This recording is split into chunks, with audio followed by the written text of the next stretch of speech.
স্বপ্ন তো সবসময় বড়ই থাকবে। একটা জিনিস যে বললেন যে ভালো ক্রিকেট খেলতেছি, এটা ভালো সাইড যে আমরা কন্টিনিউ বেসিসে ভালো ক্রিকেট খেলতেছি। But at the same time আপনাকে যেহেতু অনেকদিন পরে আবার টি-20তে ব্যাক করলাম, পরপর 2টা ওয়ানডে সিরিজ গেছে। সো আমাদের প্লেয়ারদের যত তাড়াতাড়ি অ্যাডাপ্ট করে নিতে পারবে এই ফরম্যাটটা আবার আমাদের জন্য খুব ভালো হবে। বিকজ অলওয়েজ আমরা জানি যে চিটাগাং একটা ভালো গ্রাউন্ড ক্রিকেট খেলার জন্য। সো বোথ টিমই এখানে ইম্প্যাক্ট রাখবে। দীর্ঘদিন ধরে আপনি ক্যাপ্টেন্সিটা করছেন, এই দলটা বেশ ভালো করছে যেটা বলছিলেন। কিন্তু আমরা যখন দেখি যখন আপনি ইনজুর হলেন গত এশিয়া কাপে, তারপরে ওই মিডল অর্ডারটাতে বিশেষ করে 3, 4, 5 এই জায়গায় যদি কোনো কারণে আপনি এক্সিডেন্টালি কেউ ইনজুর হয়, তার ব্যাকআপ দেওয়ার জন্য আমাদের মনে হচ্ছে মিডল অর্ডারে একটা গ্যাপ বা ল্যাকিংস থেকে যাচ্ছে। এটাকে আপনি নিজেও মনে করেন কিনা আমাদের মিডল অর্ডারটা নিয়ে? দেখেন, কোনো সিরিজে দেখবেন টপ অর্ডাররা ভালো করবে না, তখন মনে হবে যে টপ অর্ডারদের গ্যাপ, ওই জায়গাটা গ্যাপ হচ্ছে কিনা। আবার কোনো সিরিজে দেখবেন মিডল অর্ডার খারাপ করতেছে, মনে হবে যে মিডল অর্ডারের গ্যাপ হচ্ছে কিনা। আবার একটা সিরিজে দেখবেন যে লোয়ার অর্ডারটা ভালো খেলতেছে না, মনে হবে যে জিনিসটা এমন না। যারা এই মিডল অর্ডারে খেলতেছে অনেক দিন ধরেই প্রুভেন, বাংলাদেশের হয়ে তারা অনেক ভালো কিছু করেছে। 2-1টা সিরিজ এটা হবেই, এটাই ক্রিকেট। বড় বড় প্লেয়াররাও ফেল হয়, আমরাও হব। বাট ওখান থেকে ওভারকাম কীভাবে করা যায় এটা নিয়ে আমরা কাজ করতেছি, এবং আমার মনে হয় শীঘ্রই আমরা এটা নিয়ে ওভারকাম করতে পারবো।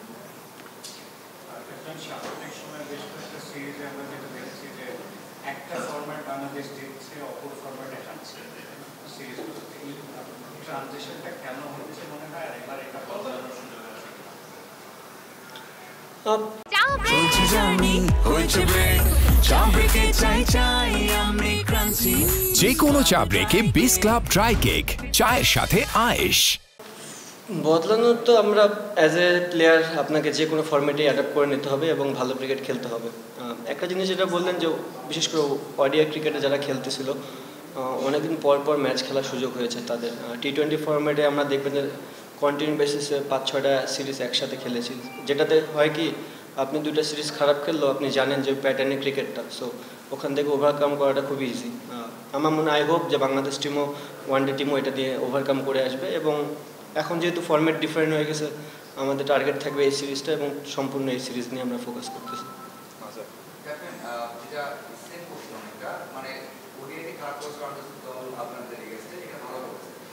ক্যাপ্টেন হিসেবে কতটা ওখানে সিরিয়াস থাকতে হয় বা ডিবেট করতে হয় যে একটা মোমেন্ট থেকে আপনি 4টে সিরিজ জিতেছেন পর পর, ওদেরকে আবার সেই মেন্টালিটি নিয়ে আসা। আরটা হচ্ছে মিডলের কোশ্চেনটা হলো যে ওখানে আছে প্লেয়ার, আমাদের সুমান আছে, হৃদয়ের উপরে ব্যাট করে, বা সেখানে আকির আছে, শামীম আছে, সেখানে তো দুইজন সাপোর্ট করতে পারে। তো তাদেরকে মোটিভেট রাখা, তাদের প্রফেসর নিয়ে আসার ক্ষেত্রে আপনার রোলটা কেমন থাকে? এটা প্রথম জিনিস হচ্ছে একটা প্লেয়ার যখন ফেলিয়ার হয় তাকে ব্যাক করাটা খুব ইম্পর্টেন্ট। আপনি যদি একটা প্লেয়ারে ব্যাক না করেন, 2-3 ইনিংস খারাপ করার পরে যদি তাকে ছেড়ে ফেলে দেন, সেক্ষেত্রে তার প্লেয়ারের মেন্টালিটিও ডাউন হয়ে যায়। And at the same time আপনি ওখানকে গ্যাপ পূরণ করতে পারছেন না, হয়তো কাউরে নতুন আনবেন, বাট ওভারঅল আপনার কোনো গ্যাপ পূরণ হচ্ছে না। সো যে প্লেয়ারগুলো এক্সপিরিয়েন্স অনেকদিন ধরে খেলতেছে, ফেলিয়ার হলেও তাদেরকে সুযোগ দেওয়াটা উচিত, বিকজ আমাদের হাতে খুব একটা বেশি সময়ও নেই। আরেকটা জানি কী বললেন?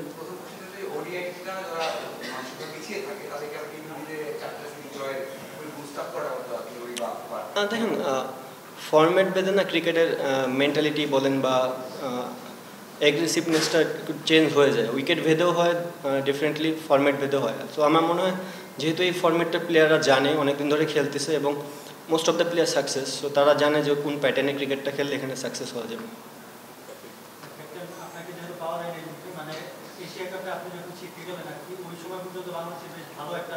সম্ভাবনা ছিল যে আমরা ফাইনালে যাবো, তারপরে যখন আপনি মাঠের বাইরে ছিলেন সেই জিনিসটা কি আপনার একটু কষ্ট লাগে কিনা? প্লাস একটা জিনিস ওইটার সঙ্গে এক্সপ্লেন করা যে 4টা সিরিজ আমরা জিতছি, হয়তো কোনো সিরিজটা আমরা আগেও জিতেছি, কিন্তু একটা বড় গোল অ্যাচিভ করার জন্য আপনি কি মনে করেন যে এই টি-20 টিমটা, আপনি যে টিমটাকে এখন লিড করছেন সেই টিমটা আসলে এগিয়ে যাচ্ছে বা আপনারা আসলে বড় কিছু অ্যাচিভ করতে চান? প্রথমত অ্যাজ এ প্লেয়ার যখন আপনি ম্যাচ খেলবেন এটা কষ্টদায়ক। নট অনলি যে এশিয়া কাপ, আমি যখন বাসা থেকে আফগানিস্তান সিরিজও দেখেছি, এটাও আমার জন্য কষ্টদায়ক। যেহেতু একটা প্লেয়ার ভালো ফর্মে ছিলাম, টুকটাক ভালো পারফর্ম করতেছিলাম এবং টিমকে লিড করতেছিলাম, সো ওখান থেকে বাসায় বসে ক্রিকেট দেখাটাও এটা কষ্টদায়ক। But at the same time এটাকে আপনাকে মাইনা নিতে হবে যে কিছু কিছু ক্ষেত্রে আপনার হাতে কখনো কন্ট্রোল থাকবে না, স্পেশালি ইনজুরি, যে কারণে যে কোনো সময় ইনজুরি হতে পারে। আর টিম হিসাবে আমি যেটা বলবো, স্টিল আমি মনে করি যদি ওয়ার্ল্ড ক্রিকেট ডমিনেট করতে চাই আমাদের অনেক জায়গা পূরণ করতে হবে। আমরা সেগুলো নিয়ে কাজ করছি এবং যেহেতু ভালো ক্রিকেট খেলতে সেটা ভালো দিক, বাট আপনি যদি টপ টিমগুলোর সাথে কন্টিনিউ বেসিসে ভালো রেজাল্ট করতে চান তাহলে আমাদের যে জিনিসগুলো ল্যাকিংস আছে অ্যাজ এ ক্যাপ্টেন আমি জানি। সো আমরা ওই জিনিসগুলো নিয়ে আমরা কাজ করতেছি এবং হোপফুলি যে বিফোর ওয়ার্ল্ড কাপ এই জিনিসগুলো নিয়ে কন্টিনিউ কাজ করার চেষ্টা করবো যতক্ষণই সময় পাবো।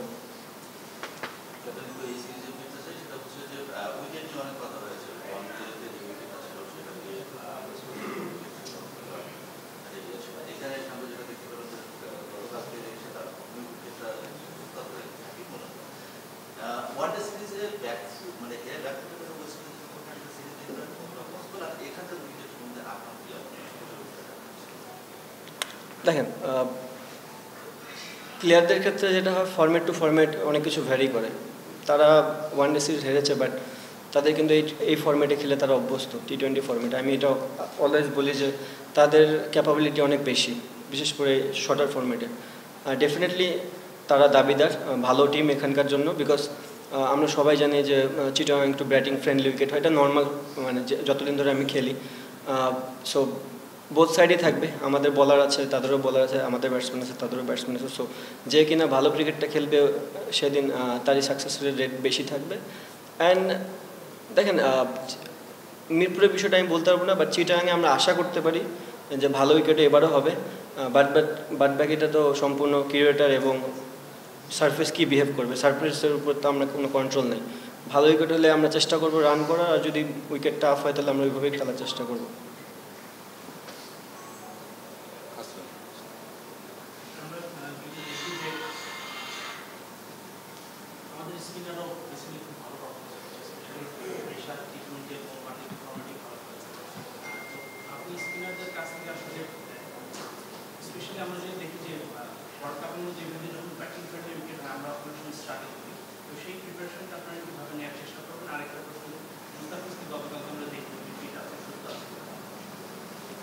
ফার্স্ট অফ অল মুস্তাফিজ সুস্থ, সে টিমের পার্ট হয়ে আছে এবং খুব ভালো মতনই আছেন।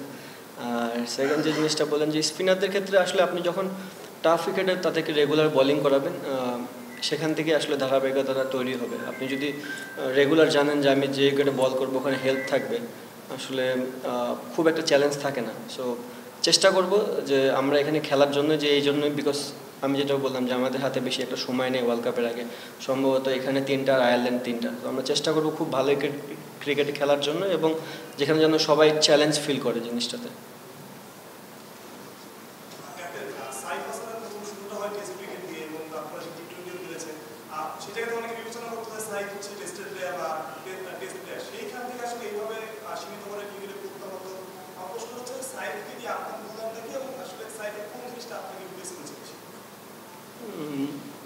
ইমপ্রেস করছে তার ক্রিকেট খেলা, সেহেতু ক্রিকেট প্লেয়ার, তার যে কোনো কিছু করতেছে এটাই ভালো লাগতেছে। একদম দেখেন, একটা পজিটিভ সাইড হচ্ছে যখন সে টি20 ফরম্যাটে আসলো, ব্যাটিং প্লাস বলিংয়েও সে কার্যকারিতা দিচ্ছে এবং ওয়ানডেতেও দেখেন যে সে বল করেছে সাকসেস এবং ব্যাটিং তো সাকসেস হচ্ছে।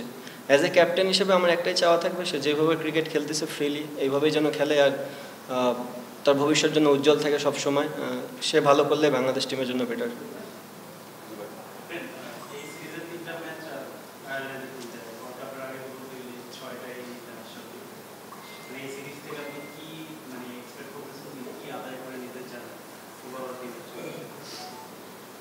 সত্য কথা বলতে আমি 2টা সিরিজে চাই যেন আমাদের প্লেয়াররা খুব চ্যালেঞ্জের মুখে পড়ে, আইদার সেটা ব্যাটিংয়ে হতে পারে, বলিংয়ে হতে পারে। আমি চাই যে এই 6টা গেম থেকে যতটা আমরা পিছিয়ে থাকবো ততটাই ভালো ব্যাকফুটে থাকবো। দ্যাট মিনস যে চ্যালেঞ্জের কথা বলতেছি, নট যে আমরা গেমে পিছিয়ে থাকবো। আমি চাই যে বলাররা যখন বল করবে তারা যেন আন্ডার প্রেশার থাকে, যে জিনিসগুলো আমার ভবিষ্যতে সামনে যেহেতু ওয়ার্ল্ড কাপ সেখানে আমার অনেকটা হেল্প করবে।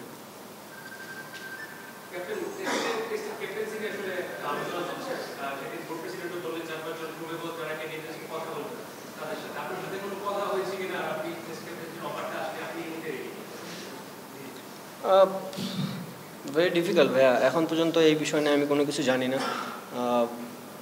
তারা যদি মনে করে যোগ্য, অবশ্যই তারা আমার সাথে কনভারসেশন করবে। দেখা যাক তারপরে ডিসিশনটা কী হয়। অবশ্যই অ্যাজ এ প্লেয়ার হিসেবে যখন আপনি খেলবেন টেস্ট ক্রিকেটে ক্যাপ্টেনশিপ, এটা অনেক বড় একটা পাওয়া। আমার মনে হয় না কেউ না করবে না, বাট তাদের পক্ষ থেকে এখনও কোনো কিছু আসে না। ওয়েস্ট ইন্ডিজের যে ওয়ার্ল্ড ফেমাস ক্রিকেটাররা, এটা আসলে এই দলে নেই, তাদের রিসেন্ট 5টা বছর খুব একটা সুবিধাজনক না। 6টার সময় খেলা, এটা আসলে দুই দলের জন্য চ্যালেঞ্জ কিনা আপনি একটা জিনিস বলছিলেন। আর লাস্ট 2024-এ যে সিরিজটা এখানে হয়েছে জিম্বাবুয়ের এগেইনস্টে, আপনি নিজেও বলছিলেন যে আসলে খুব একটা ভালো যায়। এই গতকালকে প্র্যাকটিস করলেন আর তো উইকেটটা কেমন দেখছেন? 6টার সময় খেলার কোনো দুই দলের জন্য আসলে সিরিজটা কেমন হবে? আরেকবার বলেন না ভাই, প্রশ্ন বুঝিনি। ওয়েস্ট ইন্ডিজ রিসেন্ট পাস্ট হচ্ছে কি তাদের আসলে খুব ভালো খেলতে তারা নেই। এটা আসলে বাংলাদেশের জন্য একটা কমফোর্ট জোন কিনা। সেকেন্ডলি হচ্ছে কি একই 6টার সময় খেলা, সেটা হচ্ছে কি দুই দলের জন্যই আসলে একটা প্যারালাল একটা সিচুয়েশন হবে কিনা। ফরম্যাট ডিফারেন্ট, সো বলতে পারবো না, বিকজ টি-20 ফরম্যাটটাই এমন, আপনি দুদিন খারাপ খেলবেন, একদিন ঘুরে দাঁড়াবেন। সেই দিক দিয়ে ওয়েস্ট ইন্ডিজ এগিয়ে থাকবে, কারণ তারা পূর্বেও এই ধরনের ক্রিকেট খেলেছে এবং তারা মোটামুটি সাকসেসফুল। আর 6টার সময় খেলা দুই টিমের জন্যই সেম, ওয়েদার কন্ডিশন, উইকেট সবই সেম হবে। যারা বেটার ক্রিকেট খেলবে তারাই জিতবে।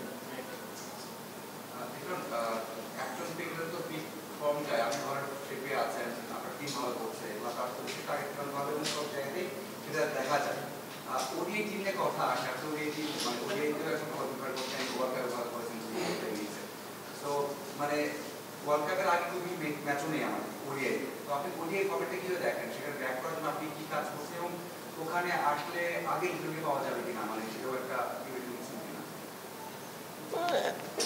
ফিউচার কে দেখছে? কেউ দেখে নাই। প্রিপারেশন ভাইয়া, যেহেতু লাস্ট সিরিজ খেলি নেই, লাস্ট 2টা সিরিজও খেলি নেই আমি, আর সামনে যে যতগুলো খেলা আছে তার ভিতরে মনে সম্ভবত 2টা টেস্ট আর টি-20 আছে। সো আপাতত এই জিনিস নিয়ে ফোকাস করতে চাই। যদি আমার ক্রিকেট বেটার হতে থাকে, সিলেক্টররা যদি মনে করে আমাকে আবার কামব্যাক করার সুযোগ আছে, যদি ওই সিচুয়েশনে পড়ি চেষ্টা করবো 100% ক্রিকেটটা খেলার জন্য। না খেললে বলতে পারবো না, খেলবো তারপর বলতে পারবো। Last 3 question. একটা জিনিস হচ্ছে যে আপনি বারবার বলছেন যে প্লেয়ারদের বের করছেন, আমরা তো কিন্তু অনেকদিন ধরেই খেলতাম, কিন্তু এই বছরটা একটু ডিফারেন্ট মনে হচ্ছে। মানে কি বুঝি নাই, আপনি কি খেলতেন? মানে হ্যাঁ, টি-20 মানে বাংলাদেশ টিম তো আগেও খেলেছে, এই বছরটা একটু ডিফারেন্ট মনে হচ্ছে। ছক্কার দিক থেকে যদি বলি, এই বছর হাইয়েস্ট নাম্বার অফ ছক্কা মানে বাংলাদেশের প্লেয়াররা মেরেছে। স্ট্রাইক রেটও মানে অন্তত 5 ম্যাচ খেলেছে, এর মধ্যে স্ট্রাইক রেটও সবচেয়ে বেশি। এখানে আসলে ডিফারেন্সটা কি ক্রিয়েট করেছে আগের সময়ের চেয়ে এখনকার সময়? আপনি এখন লিড করছেন, আপনি হয়তো বেটার করবেন, আপনার কি মনে হয়? আপনি আগে খেলেছেন, এখন লিড করছেন, এই দুইটার সময় ডিফারেন্স খুব একটা তেমন কোনো কিছু না। এখন আমরা চেষ্টা করতেছি বেটার উইকেটে খেলার জন্য। আপনি যখনই বেটার উইকেটে খেলবেন, ব্যাটসম্যানদের সাকসেসফুল হওয়ার চান্স বেশি থাকবে।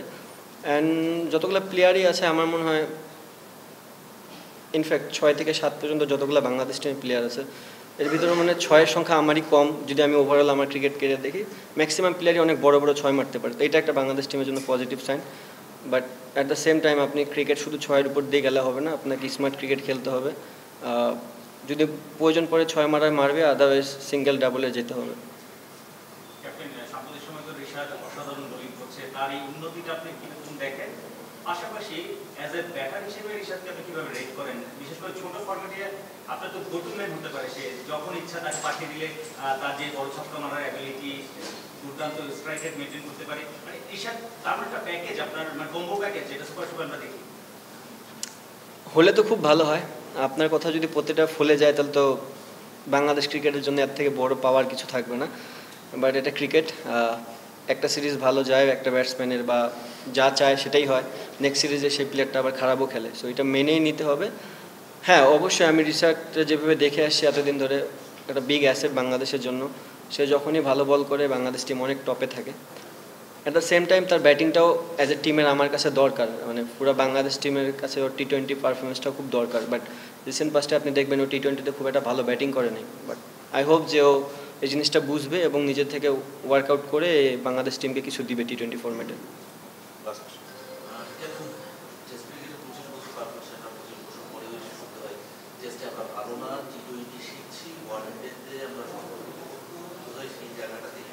টি-20 কথা বলে আপনি ক্যাপ্টেন্সি নেওয়ার পর থেকে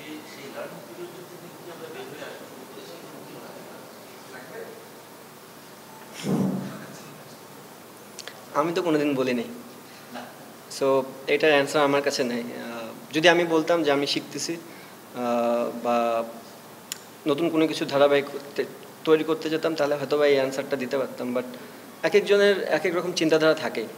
আমার মনে হয় যে বাংলাদেশ টিম অনেক দিন ধরে ক্রিকেট খেলতেছে, এখন যেসব প্লেয়াররা খেলতেছে তাদের দেওয়া উচিত এবং আশা করব যে তারা দিবে।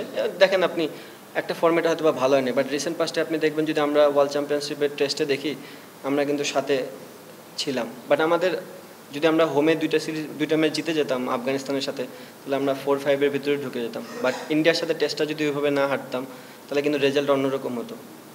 বাংলাদেশের জন্য 3-4-এ থাকার টেস্ট এটাকে বিশাল অ্যাচিভমেন্ট। আপনি সবসময় চ্যাম্পিয়নের চিন্তা করলে হবে না।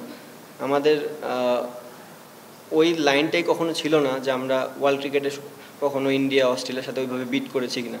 সো আপনি যখন এইসব ক্রিকেট খেলে যখন আপনি 3-4-এ থাকবেন, তার মানে আপনি বিশাল অ্যাচিভমেন্ট করছেন। সেদিক দিয়ে বলবো যে আমরা লাস্ট ইয়ারটা অনেক ক্লোজে ছিলাম। দুইটা গেম যদি আমরা ভালো ক্রিকেট খেলতাম, তাহলে হয়তো বা ওই পজিশনটা হোল্ড করতে পারতাম। অবভিয়াসলি টি-20টা ডে বাই ডে ইমপ্রুভ করতেছে, যদিও বা আমাদের হিস্ট্রি খুব ভালো ছিল না, সেখান থেকে মোটামুটি অনেকখানি আগানোর চেষ্টা করতেছি আমরা। হ্যাঁ, যেটা বললেন যে ওয়ান ডে ক্রিকেটটা আমাদের হিস্ট্রি ভালো ছিল, সো এখান থেকে আমাদের আরও ডে বাই ডে আগানো উচিত এবং as a whole Bangladesh cricket আমরা সবাই মিলেই এই জিনিসটা নিয়ে চিন্তা করতেছি এবং কীভাবে ওভারকাম করা যায় এটা নিয়েও আমরা কাজ করার চেষ্টা করতেছি।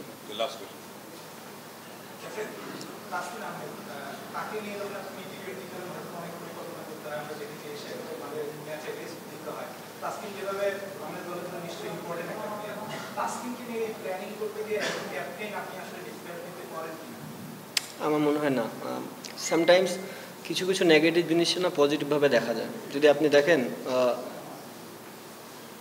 আমি চাবো না কোনো প্লেয়ারই ইনজুরিতে পড়ুক, কারণ ইনজুরি কখনোই একটা ভালো সাইন না।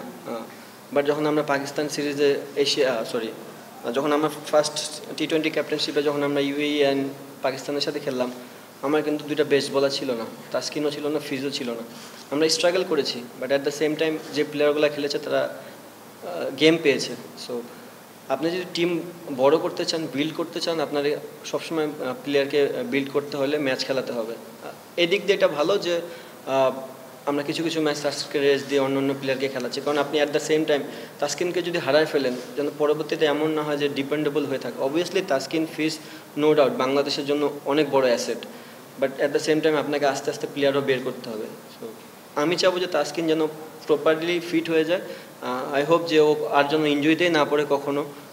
আর প্লেয়ারগুলো যখন খেলতেছে, এটা একটা ভালো সাইন। অ্যাজ এ ক্যাপ্টেনের কাছে অনেক বড় পাওয়া যে আমার যতগুলো প্লেয়ার আছে সবাই সেট, যেন কখনো পরবর্তীতে এরকম ভুগতে না হয় যে একটা প্লেয়ার ইনজুর্ড হয়ে গেলে আমি যেন টিম নিয়ে উলটপালট না হয়ে যায়। সো সব প্লেয়ারই এখন ক্রিকেট খেলতেছে অনেক দিন ধরে, ম্যাচও পাচ্ছে, এটা একটা পজিটিভ সাইন এবং আমার মনে হয় দে আর ভেরি মাচ ম্যাচুইড এখন এই মুহূর্তে।